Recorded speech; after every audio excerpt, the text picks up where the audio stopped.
교회 오니까 좋지 않습니까, 여러분? 좋죠? 예, 저는 좋은 게 저희 집보다 더 따뜻해요.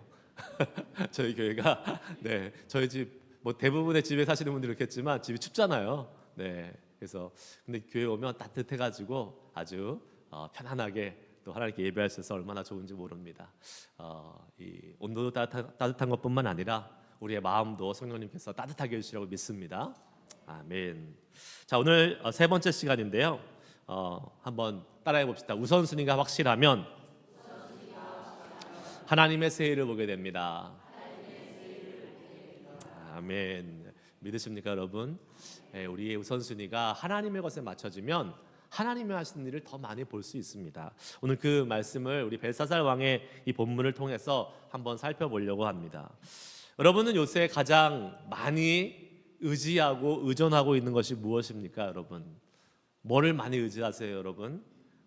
아마 그것이 우리의 삶에 가장 중요한 것이다라고 생각할 수 있을 것입니다. 요즘 시대에 사람들이 나는 이거 없으면 못 살겠어라고 많이 이야기하는 것이 있습니다. 바로 인터넷입니다. 인터넷 없으면 그거 없으면 어떻게 살지? 라고 이렇게 생각하시는 분들이 많이 있습니다. 가끔 저희 집에도 인터넷이 뭐 이렇게 안 되거나 뭐 느리거나 이럴 때가 있어요. 그러면 그때야 비로소 저희 아이들이 방에서 나옵니다. 항상 방에 이렇게 처박혀 있다가 인터넷이 안 되면 바깥으로 나와요. 그러면 저한테 꼭 한마디 합니다. 아빠 인터넷이 안 돼. 그걸 왜 저한테 얘기합니까? 제가 인터넷 고치는 사람도 아닌데 저한테 꼭 얘기해요. 그래서 제가 한편으로는 서럽고 나는 인터넷보다 못한 존재인가? 그런 마음이 들 때가 있습니다.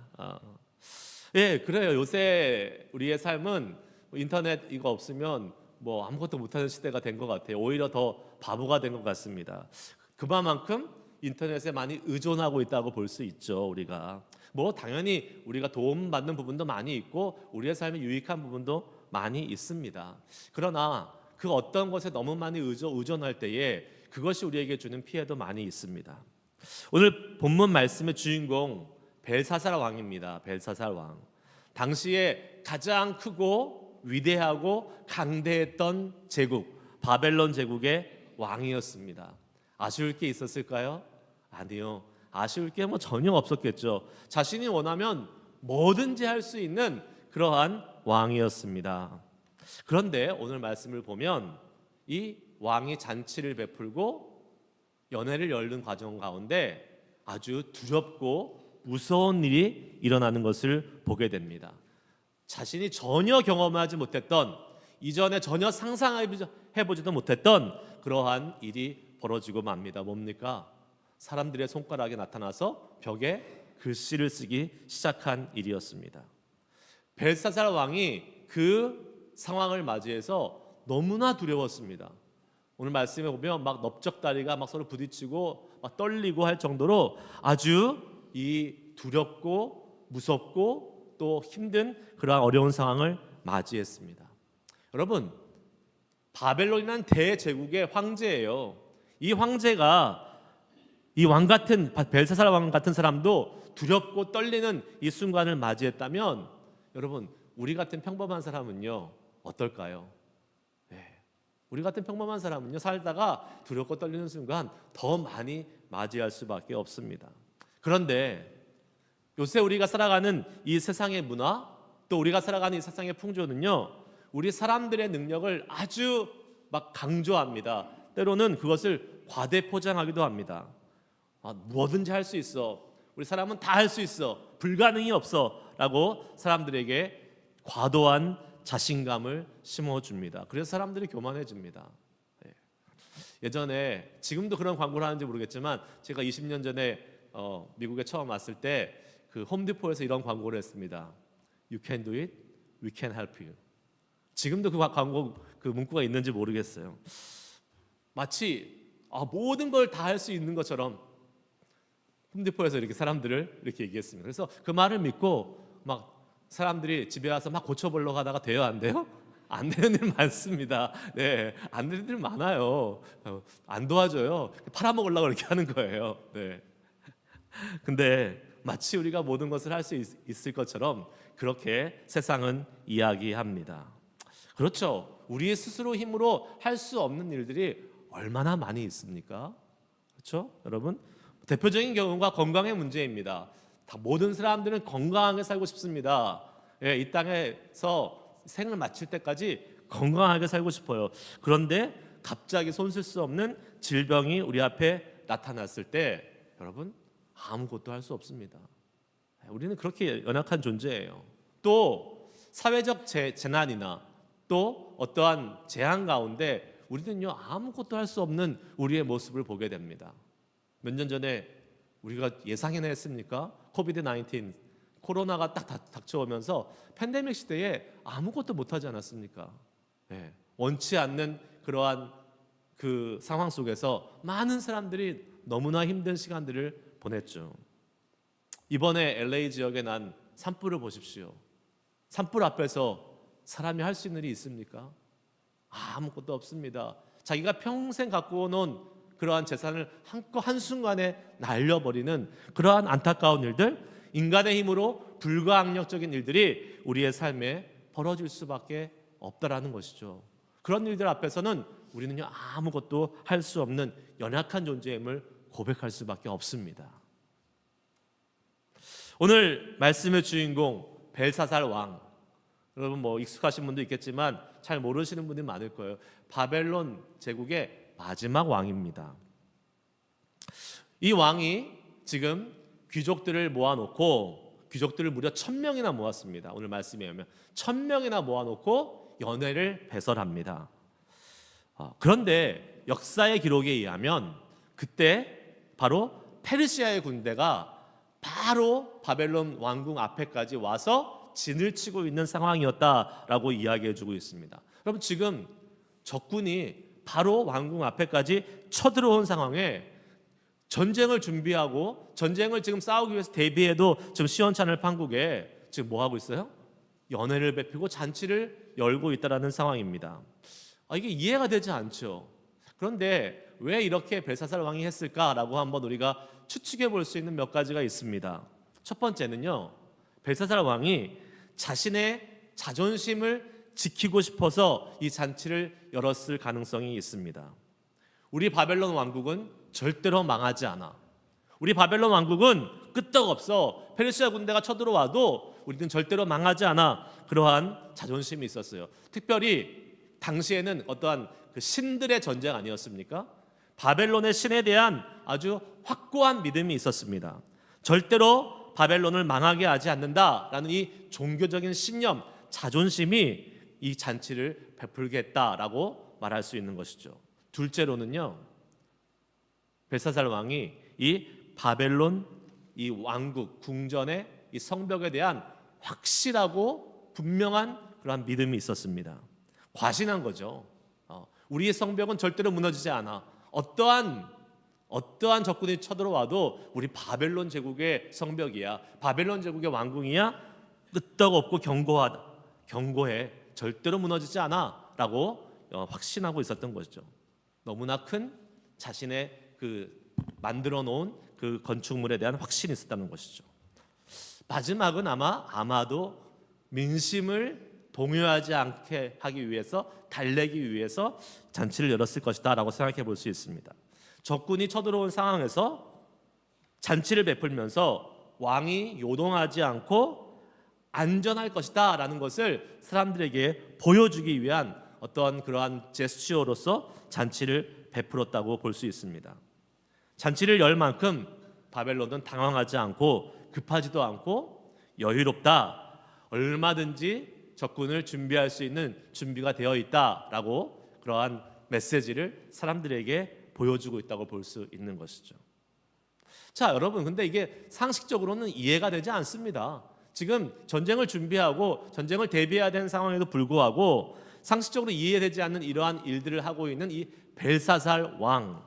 그러나 이 잔치, 벨사살 왕이 베푼 이 잔치가 정말 문제가 되는 다른 원인은 다른 곳에 있습니다. 오늘 본문 말씀 3절 4절 말씀을 보시길 바랍니다.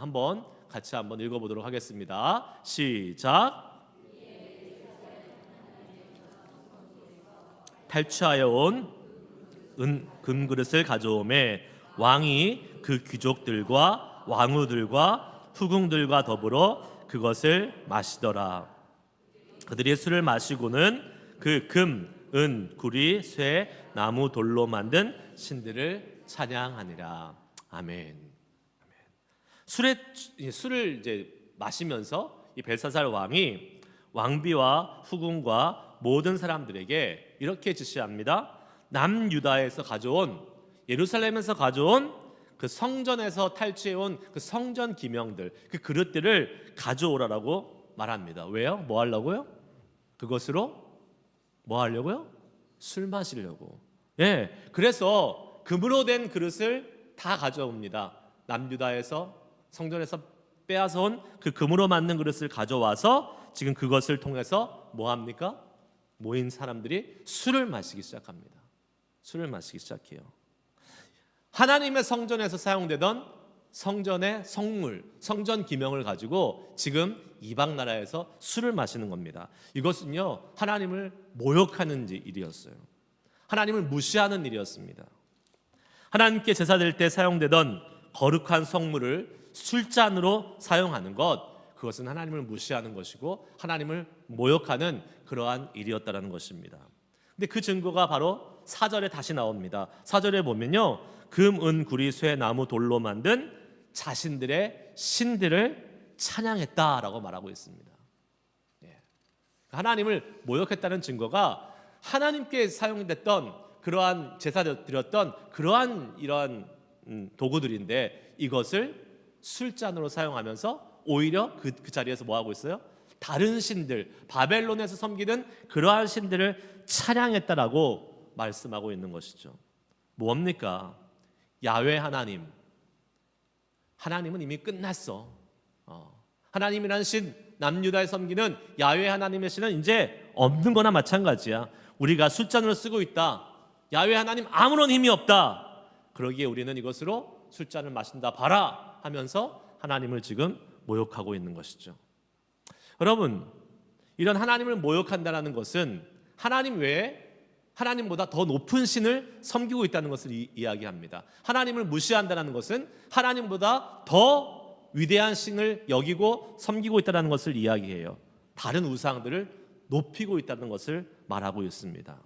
그렇게 하나님을 모욕하면서 벨사살 왕은 지금 자신의 신들을 찬양하기 시작했던 것입니다.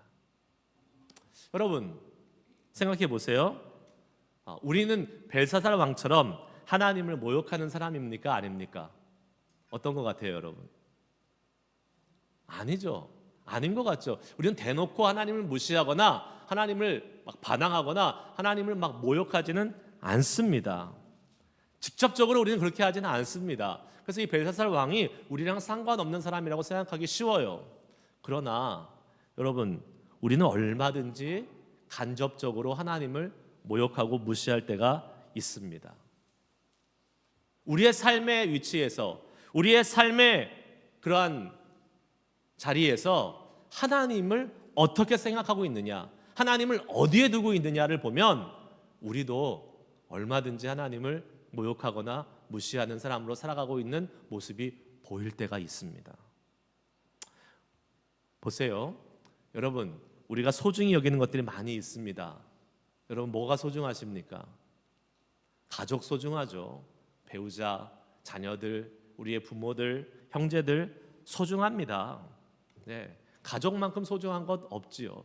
또 건강 소중하게 여기잖아요, 여러분. 건강하다 그러면 뭐 만사 제쳐놓고 뭐 돈도 쓰고 시간도 쓰고 모든 것을 다 해보려고 하지 않습니까? 건강 소중히 여깁니다. 직장도 소중하죠. 직장을 통해서 우리가 살아갈 수 있는 또한 재정을 공급받고 또 직장을 통해서 우리가 받은 어떤 재능들을 실현하면서 정말 우리의 삶의 소중한 것으로 여기고 살아가고 있습니다. 어떤 사람은 관계를 소중하게 여겨요. 사람들과의 관계. 그 관계 때문에 관계가 깨지는 걸 싫어서 내가 하기 싫은 일도 하기도 하고 정말 그 관계를 유지하게 하기 위해서 부단히 애쓰는 것을 보게 됩니다. 여러분, 이렇게 소중히 여기는 것들이 참 많이 있죠. 과연 이렇게 소중히 여기는 것들에서 하나님은 어디에 계시냐는 거예요. 여러분, 주님은 내가 소중히 여기는 것들 중에서 과연 어디에 위치하고 계십니까? 제가 인터넷에서 이러한 글을 이렇게 봤어요. 근데 이 글이 참 마음에 와닿습니다. 그리고 좀 마음에 찔림이 있었어요. 한번 여러분 들어보시길 바랍니다. 읽어드릴게요. 제목이요, 하나님은 3등입니다. 하나님은 3등입니다.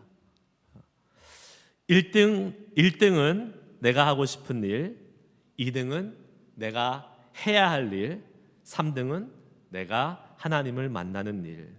내가 하고 싶은 일 다 하고 내가 해야 할 일 다 마치고 그 후에 여유가 있으면 나는 하나님을 만나줍니다. 하나님은 3등입니다. 나에게 어려운 일이 생겨도 내 힘으로 한번 해보고 그래도 안 되면 가까이 있는 사람에게 도와달라고 도움을 청하고 그나마도 안 될 때 하나님을 불러봅니다. 하나님은 3등입니다. 세상에서 내게 가장 가까이 있는 것은 나 자신이고 그 다음에 내 마음을 알아주는 사람이고 그 다음에야 저 멀리 계신 하나님이십니다. 하나님은 3등입니다. 그런데 하나님에게 나는 1등입니다. 무슨 일이 있어도 내가 부르기만 하면 도와주십니다. 내가 괴로워할 때 고통의 때에는 만사를 제쳐놓고 달려오십니다. 아무도 내 곁에 없다 생각될 때는 홀로 내 곁에 오셔서 나를 위로해 주십니다. 나는 하나님께 언제나 1등입니다. 나도 하나님을 1등으로 생각했으면 좋겠습니다. 만사를 제쳐놓고 만나고 삶의 숱한 고비 때마다 손을 꼭 붙잡는 내게 1등으로 가까이 계신 하나님이 계셨으면 좋겠습니다. 나를 1등으로 여기시는 하나님을 나도 1등으로 모시고 싶습니다. 내 인생에 있어 하나님은 몇 등입니까? 여러분 어떠세요? 여러분 많이 찔림이 되지 않으십니까? 우리의 얘기 같지 않으십니까? 우리도 하나님을 소중히 여기고 하나님을 가장 중요한 분이라고 고백하고 찬양하고 예배하지만 실제로 우리의 삶을 살다 보면 정말 하나님은 3등인 경우, 아니요, 어떤 분은 4등, 5등인 경우도 많이 있는 것 같아요. 우리에게 하나님은 몇 등입니까? 과연 하나님이 우리에게 소중한 분이라면 하나님은 우리의 삶에 언제나 1등이어야 될 줄 믿습니다. 그런데 우리의 삶에 하나님이 1등이 아니라면요, 하나님은 그 우리가 소중히 여기는 것보다 덜 소중히 여김 받으시는 거잖아요. 어찌 보면 그것이 하나님을 무시하는 거고요, 하나님을 모욕되게 하는 것입니다. 벨사살 왕처럼 하나님을 다른 여러 신들보다 못하게 취급하는 것과 다를 바가 없는 거예요. 성경은 분명히 말합니다. 하나님보다 더 소중히 여기고 하나님보다 더 우선순위 여기는 것은 다 우상이라고 얘기합니다. 하나님을 모욕하고 우상으로 두는 것, 하나님께서 제일 싫어하는 것이라고 말씀하고 있고, 그래서 십계명 제1계명에 이렇게 말씀하지 않습니까? 출애굽기 20장 3절 말씀 한번 읽습니다. 시작. 너는 나 외에는 다른 신들을 내게 둘지 말라. 아멘. 나 외에는 다른 신들을 내게 두지 말라라고 말씀하고 있어요. 그러면서 하나님은 하나님을 우선순위에 놓고 하나님을 가장 소중히 여기는 그러한 삶의 모습으로 우리가 기도할 때 이렇게 기도하라고 말씀하십니다. 마태복음 6장 33절 읽습니다. 시작. 그런즉 너희는 먼저 그의 나라와 그의 일을 구하라. 그리하면 이 모든 것을 너희에게 더하시리라. 아멘. 하나님의 것을 우선순위에 놓고 그의 나라와 그의 의를, 하나님의 것을 위하여 기도할 때도 먼저 기도하고 나가라고 우리에게 말씀해 주시고 계십니다. 하나님께서 우리의 삶의 가장 우선순위, 하나님이 우리의 삶의 1등이 되실 수 있기를 주의 이름으로 축복합니다. 그러기 위해서 우리는요, 가만히 있으면 안 됩니다. 우리의 마음속에 결심해야 돼요. 내 마음속에 결심하고 작심해야 됩니다. 하나님의 것을 먼저 하겠다, 하나님의 것을 먼저 실천해 보겠다라는 그러한 결심이 있어야 돼요. 하나님의 것을 제일 먼저 소중하게 생각하고 내 삶에 실천해 가겠다라는 그러한 마음의 결심, 의지들을 갖고 우리가 한번 살아봐야 될 줄 믿습니다. 어떤 교수님이요, 이 수업을 시작하면서 학생들에게 이렇게 뭔가를 가져와서 보여주기 시작합니다. 뭐냐면 투명한 항아리였어요. 잘 보이는 항아리. 거기에 돌을 가득 채웠습니다. 큰 돌을 가득 채웠어요. 그리고 학생들에게 물어봤습니다. 여러분, 이 항아리가 가득 찼습니까? 우리 학생들이 네, 가득 찬 것 같아요. 이렇게 얘기했더니 이 교수님이 자갈을 가져와서, 조그만 자갈을 가져와서 거기에 막 붓기 시작했습니다. 그러니까 이 큰 돌들 사이에 자갈이 이렇게 막 들어가기 시작하는 거예요. 그리고 나서 물어봤습니다. 이제 이 항아리가 가득 찼습니까? 물어보니까 학생들이 아니요, 가득 안 찬 것 같아요. 이렇게 눈치가 있어서 얘기했습니다. 왜냐하면 그 옆에 모래가 있었어요. 그 모래를 또 다 채우니까 꽉 이제 차 보이는 겁니다. 여러분, 이제 항아리가 가득 찼습니까? 하니까 학생들이 또 아니라 그래요. 왜요? 그 옆에 물통이 있었어요. 그 물통을 이렇게 물을 부으니까 이제 항아리가 꽉 찬 거예요. 자, 그리고 학생들에게 이제 물어봤습니다. 여러분, 제가 이렇게 지금 여러분들에게 보여준 이 실험이 뭘 의미하는 것 같습니까? 그랬더니 학생이 이렇게 대답했습니다. 어떤 학생이 아무리 바빠도 여유는 있으니까 포기하지 말고 여유를 갖고 살아라 라는 것 아니겠습니까? 그러니까 교수님, 그게 아니에요. 그게 아니라고 대답합니다. 이 실험이 주는 의미는 당신이 처음에 큰 돌을 넣지 못하면 절대로 영원히 그 큰 돌은 넣지 못한다는 것입니다 라는 이 의미입니다. 즉, 우선순위, 먼저 해야 될 것이 무엇인지에 대한 이야기를 하고 있다라는 것을 말씀하고 있는 것이죠. 여러분, 우리가 하나님을 우리의 삶의 첫 자리 1등으로 놓으려면 뭘 해야 돼요? 하나님의 것을 먼저 해야 됩니다. 하나님의 것을 먼저 해야 돼요. 우리는 그렇게 얘기하잖아요. 시간이 없어서, 바빠서 못합니다. 제가 성경을 계속 읽자고 얘기하면 목사님 너무 바빠서 성경 읽을 수 없어요. 기도하는 시간을 확보합시다 하면 너무 인생이 바빠서, 너무 삶이 바빠서, 직장이 바빠서 할 수 없어요 라고 이야기하시는 분들이 많이 있습니다. 여러분, 우리 그렇게 이야기하면 안 됩니다. 왜요? 그것보다, 우리의 삶보다, 우리의 직장보다 더 중요한 것이 뭡니까? 하나님입니다. 하나님의 것입니다. 하나님을 위한 일입니다. 그래서요, 제일 먼저 우리가 하루의 삶을 시작하면서 제일 먼저의 시간을 하나님의 것에 한번 도와보시기 바랍니다.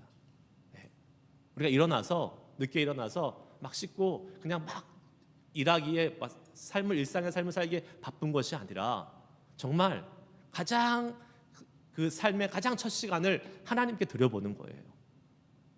말씀을 읽고 기도하고, 또 주중에는 우리가 새벽 기도회를 통해서 하나님께 그 시간을 드려보는 겁니다. 그러면 우리의 삶이 하나님이 이끄시는 삶으로 바뀔 것입니다. 하나님이 행하시는 삶이 될 것입니다. 하나님이 하시는 새로운 일들을 보게 될 것입니다. 내가 하는 일, 내가 중요한 일 막 하는 가운데서 하나님의 일 보기 어렵습니다. 그러나 하나님의 일을 먼저 하고 그 하나님 행하실 일을 기대할 때에 우리는 하나님 행하실 일을 볼 수 있는 믿음의 눈이 열리게 될 줄 믿습니다. 벨사살 왕이 하나님을 모욕하자 어떠한 일이 벌어집니까? 5절 6절 말씀 한번 읽겠습니다. 자, 오늘 본문 말씀 5절 6절 읽습니다. 시작. 그때에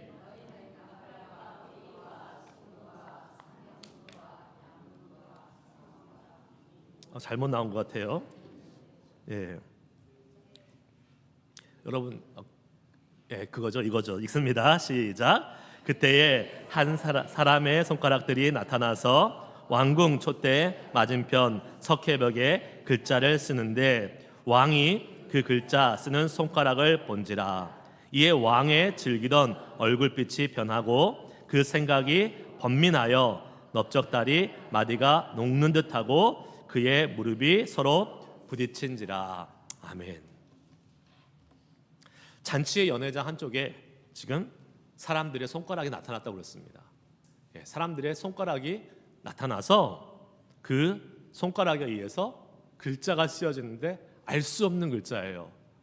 페르시아 바벨론에서 쓰던 글자가 아닙니다. 그러니까 이 벨사살 왕이 얼마나 놀랐겠습니까? 갑자기 손가락이 나타난 것도 놀란데 무슨 글씨가 쓰여져 있는지도 모르는 상태로 지금 일이 벌어지고 있는 거예요.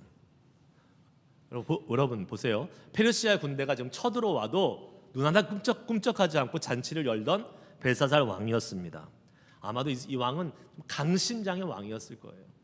그런데 이러한 강심장이었던 벨사살 왕이라 할지라도 손가락으로 나타나신 하나님 앞에서는요, 사시나무 떨듯이 떨었습니다. 6절에 보니까 얼굴빛이 변했고 넓적다리가 녹는 듯하고 무릎이 서로 부딪혔다. 막 떨려가지고 막 그냥 무릎이 부딪힐 정도로 아주 두려움에 떨고 있는 지금 벨사살 왕의 모습을 보여주고 있는 것이죠. 왜 그렇습니까, 여러분? 왜 그래요? 벨사살 왕이 지금 바벨론의 왕으로 두려울 게 전혀 없었고 모든 것을 다 자기 뜻대로 할 수 있었던 그러한 삶을 살아왔지 않습니까? 그런데 지금 이 하나님의 손가락이 나타난 이 상황에서 아무것도 할 수 없는 거예요. 아무런 의미도 알 수 없고 도대체 뭐를 어떻게 해야 될지 당황하고 난처한 상황이 되었기 때문에 그렇습니다. 자신이 할 수 있는 일이 아무것도 없어요. 여러분, 우리에게도 마찬가지입니다. 우리의 힘으로 우리가 스스로 통제할 수 없는 그러한 상황이 우리의 인생 가운데 반드시 옵니다. 우리가 모든 것을 계획하고 다 살 수 있을 것 같지만 그렇지 못할 때 우리는요, 당황하고 정신을 못 차립니다. 그러한 순간이 되면요, 정말 패닉 상태에 빠지고 마는 것이죠. 우리가 우리의 삶을 다 통제하고 우리의 삶을 다 컨트롤할 수 있다고 우리는 절대로 자만하지 말아야 됩니다. 하나님 앞에서 우리는 겸손해야 돼요. 하나님, 우리의 힘으로 안 되는 것이 분명히 있습니다. 내가 다 할 수 있을 것 같지만 아닙니다. 여러분, 우리 기독교는요, 우리가 모든 걸 할 수 있다라고 이야기하는 종교가 아닙니다. 오히려 우리는 할 수 없다라고 이야기합니다. 그러나 하나님이 도와주신다면, 하나님이 함께 하신다면 우리는 주님 안에서 모든 것을 할 수 있다라고 말할 수 있는 사람인 줄 믿습니다. 누가복음 18장 27절 한번 읽어봅시다. 시작. 이르시되 무릇 사람이 할 수 없는 것을 하나님은 하실 수 있느니라. 아멘. 믿으십니까? 예. 우리는 그렇게 고백하는 사람들이 돼야 돼요. 우리도 벨사살 왕 같이 스스로 해결할 수 없는 상황, 그러한 어떠한 어려운 상황에 몰리게 되면요, 그때서야 우리는 우리의 연약함을 인정합니다. 그리고 하나님을 찾게 됩니다. 맞아요. 우리의 건강의 문제, 자녀의 문제, 직장의 문제, 이거 맘대로 되지 않을 때 그때 우리는 그때 하나님을 찾습니다. 예, 물론 안 찾는 것보단 낫지요. 찾아야 됩니다. 그러나 저는 소망합니다. 여러분, 그러한 어려운 상황에 가기 전에 우리가 평상시에 먼저 하나님을 우리의 삶에 우선순위로 놓고 살아가시길 바랍니다. 그러면 그 어려움 겪지 않아도 됩니다. 하나님이 우리의 삶을 이끌어 주십니다. 하나님이 우리의 삶을 책임져 주십니다. 네. 그럴 때 우리는 하나님이 우리의 삶 속에서 행하시는 놀라운 새로운 일들을 계속해서 보는 믿음의 눈을 열고 살아갈 수 있는 복이 우리 가운데 주어짐을 믿습니다. 여러분, 소망합니다. 올 한 해 우리의 삶의 우선순위를 정확하게 합시다. 하나님의 일에, 하나님의 것에, 주님과 더 가까이 가는 것에 우리의 우선순위를 놓고 살아갈 때에 우리 올 한 해는 더 놀라우신 하나님의 새로운 일들이 더 많이 펼쳐지고 보여지는 위대하고 놀라운 역사가 벌어지는 한 해가 될 줄 믿습니다. 그 소망하면서 우리 이 시간 기도하고 주님을 찾도록 하겠습니다. 함께 우리 시간 찬양하고 기도하실 때에 주님, 먼저 우리가 겸손하게 우리의 한계를 인정하고, 하나님, 주님이 아니면 우리는 하나님의 일을 경험할 수 없습니다. 주님이 아니면 우리의 인생에서 우리는 어려움을 겪을 수밖에 없습니다. 하나님만을 의지하길 소망합니다. 우리의 삶의 가장 우선순위를 주님 앞에 놓기를 소망합니다. 우리 이 시간 이렇게 고백하며 주님의 도우심을 구하는 기도를 올리기 원합니다. 내가 주인 삼은 모든 것 내려놓고 주님 앞에 나아갑니다. 이 찬양 부르시고 오늘 말씀 기억하면서 우리의 겸손히 주님 앞에 나아가고 교만하지 않고 하나님만의 우선순위를 놓고 살아갈 수 있는 우리 인생 되게 하여 주시옵소서 소망하며 기도하도록 하겠습니다.